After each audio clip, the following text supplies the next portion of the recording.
Nous y sommes, l'épilogue d'une saison incroyable.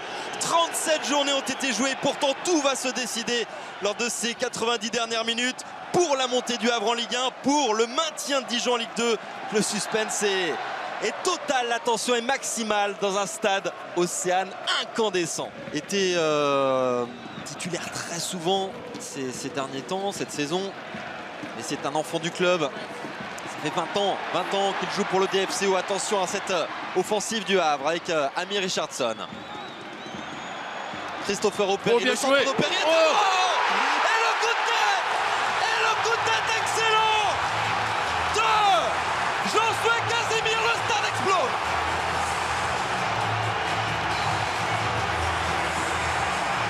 Oh, il avait été très discret Josué Casimir ces dernières semaines. Mais alors, ce but-là va le réconcilier avec tout un peuple, toute une région.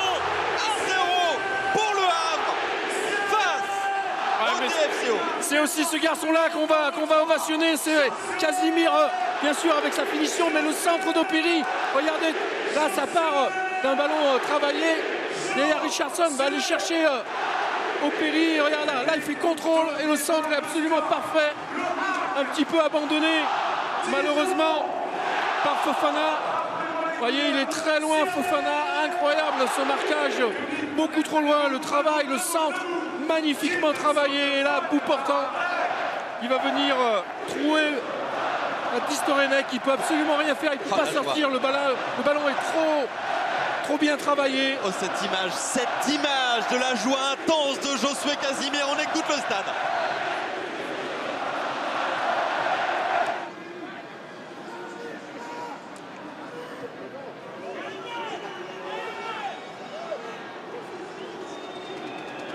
Mickaël Lebihan.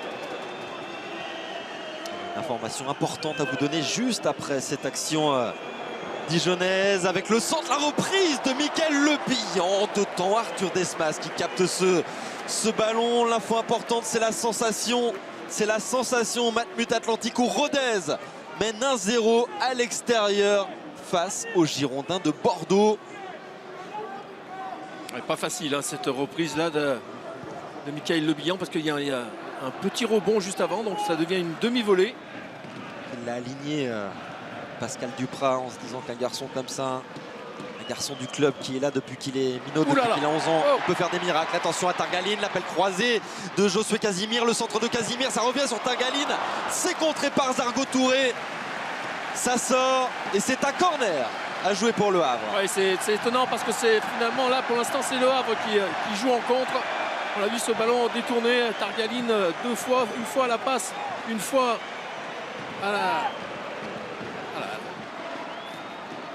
Mickaël Lebihan, Ousseynou Thioune, Fofana.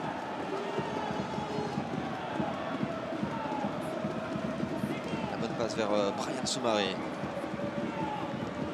Soumaré toujours qui cherche la meilleure option, il la trouve avec Jordan Marié. Adama Fofana, le centre de Fofana dans la surface de réparation, ça se bat pour récupérer le ballon, c'est dégagé par Liori, ça revient sur la tête de Christopher Opéry, c'est un temps fort.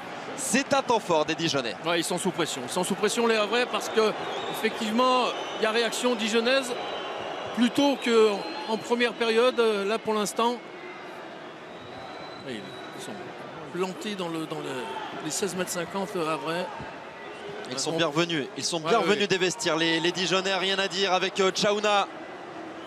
Mickaël Lebihan qui va armer, frapper, non passé. Adama Fofana, le centre en retrait, c'est dégagé par Walid El Ajam. La reprise ratée de Jordan Marié. Brian Soumaré, la frappe de Soumaré. Et le Havre sauvé par la transversale du but d'Arthur Desmas. Le Havre a beaucoup touché les montants cette saison.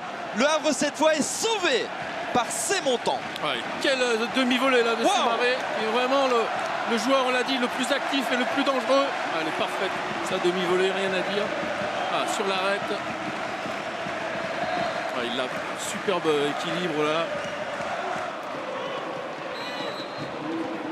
Allez, Alioui, c'est bien tiré, il s'est trouvé. Baptiste René, Christopher Opéry qui avait parfaitement repris ce ballon, s'est sauvé par par Paul Joliet. Et ils y retournent les Havrais avec Nabil Alioui. Ils vont fonctionner comme ça maintenant également sur être précis et éventuellement dangereux sur coup de pied arrêté haut. Ouais, Richardson qui déclenche une belle frappe, le ballon qui a pris de l'altitude au fil de sa trajectoire. Ouais, comme l'a été là effectivement Opéry sur ce petit coup franc, uniquement placé. Baptiste René qui ne peut pas écarter totalement le ballon. Heureusement, c'est sous-marée. Merci de rester à votre place. Encore un supporter sur le terrain. Deux supporters sur le terrain. Attention parce qu'il reste encore un petit peu de temps. 3, 4. Oh là là, il y a envahissement. Il y a envahissement. C'est n'importe quoi. Victor Lecal est en train de le dire aux supporters. Revenez en tribune, le match n'est pas terminé. Le match n'est pas terminé. Et c'est un envahissement de terrain que la sécurité ne pourra pas contenir. Incroyable. Incroyable ce qu'il se passe. Romain Lissorg accompagné d'un agent de sécurité qui sort du terrain. Du monde partout sur la pelouse, mais ce match n'était pas terminé. Oh là là, il y a Luca Elsner, Margot, il est comme un fou, vous le voyez. Il est comme un fou, il envoie tout le monde dehors. Mathieu Bodmer aussi, je le vois, Mathieu Bodmer, à hauteur de la médiane. Demander aux supporters de revenir. Bien sûr, parce que l'arbitre n'a pas sifflé, donc ils sont encore sous le coup d'une annulation de ce match. Là, il va au contact des supporters, leur dire que ce n'est pas bien, pas maintenant. Mais parce qu'ils sont trompés, les supporters, François. Quand monsieur Lissorg a sifflé, ils ont pensé qu'il sifflait à la fin du match. C'est pour ça. C'est pour ça qu'ils sont rentrés sur le terrain. Et là, ils sont en train de comprendre. Metz, l'info. Metz vient de battre Bastia. Metz est en Ligue 1. Metz est la première équipe promue. Victor Lecal qui est juste à côté de moi qui est fou de rage. Et l'autre info, c'est que les Dijonais, eux, ils sont rentrés au vestiaire. Les Dijonais ne sont plus sur la pelouse. Ils sont aux abords du tunnel en fait, ils ne sont pas tous au vestiaire. Non mais c'est ça qui s'est passé, Margot, c'est que monsieur Lissorg, il a sifflé une faute et les spectateurs ont pensé qu'il sifflait la fin du match et donc ils ont ouais, alors il y a eu ça aussi, j'ai l'impression quand même voilà, il y a eu un leader, un type qui est rentré sur la pelouse et j'ai l'impression que derrière il y a eu les suiveurs. C'est la grande confusion. Allez-y Clément. Mathieu Bodmer qui est sur la pelouse en train de demander à tout le monde de revenir, qui est en colère parce que évidemment les Dijonais sont rentrés très vite là où est Margot, c'est-à-dire tout près de la zone vestiaire, avec l'idée peut-être dans un coin de la tête que ce match soit définitivement arrêté et qu'on se retrouve dans le cas similaire du match entre Bordeaux et Rodez, peut-être avec des conséquences derrière d'une décision de la Ligue qui pourrait donner match gagné aux Dijonais si jamais le match ne pouvait pas reprendre. Et puis les Dijonais qui se plaignent, qui disent on ne peut pas finir le match dans ces conditions. Ah bah oui, bien sûr, eux, sûrement pas eux qui vont vouloir reprendre le match. Alors j'en vois revenir. Et Walid El Hadjam qui repart vers le vestiaire pour aller chercher les Dijonais. Oui, mais ça, c'est pas lui qui va décider. Alors, je suis avec l'arbitre qui m'explique tout simplement que les Dijonais ne sortiront pas du vestiaire. Donc, l'arbitre va aller sur le terrain, siffler la reprise du match. Incroyable. Ensuite, siffler la fin du match. Voilà, tout simplement. C'est pour ça parce que je vous disais ça, François. Je vais vous dire, on va hurler tout pareil et on va annoncer la montée du Havre parce que là, ça y est, l'arbitre revient. Il va mettre l'équipe en place. Alors là, c'est quand même la célébration de titre la plus étrange de l'histoire du football. L'arbitre va siffler la fin du match en l'absence de l'équipe adverse. J'ai pas le souvenir d'avoir vu ça. Non. Et c'est bien ce qui va se passer au stade Océane. Romain Lissorg devant des joueurs éberlués explique que non, les adversaires ne reviendront pas, qu'ils ne reviendront pas. Je crois que ça ne s'est peut-être même jamais vu, François. Dans l'histoire du foot. Oui. C'est dingue. Je sais pas comment on doit interpréter ça de la part des C'est pas Dijonais. non plus hyper fair-play de la part des Dijonais. Arrêterait définitivement cette rencontre. Et Baptiste, ça m'intervient qui me demande, je te réponds. S'ils ne sortent pas là, il va siffler l'arbitre. Et voilà, c'est ça, ouais, complètement. Et ensuite, il va resiffler pour siffler la fin du match. Totalement. Voilà, ça te va? Ah ben ça va reprendre, sans adversaire sur le terrain. Et c'est terminé! C'est terminé! 14 ans après avoir quitté l'élite du foot français! Le Graal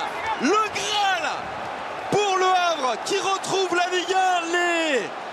Les Marines sont au ciel ce soir! Les Marines sont au ciel! Ils sont au paradis! C'est Luca Elsner! C'est Jean Jean-Michel Roussier, c'est Bodmer qui ont construit cette équipe. C'est d'un 11 valeureux, un groupe extraordinaire de courage, d'abnégation qui permet au Havre de revenir parmi les 20 meilleurs clubs français de football.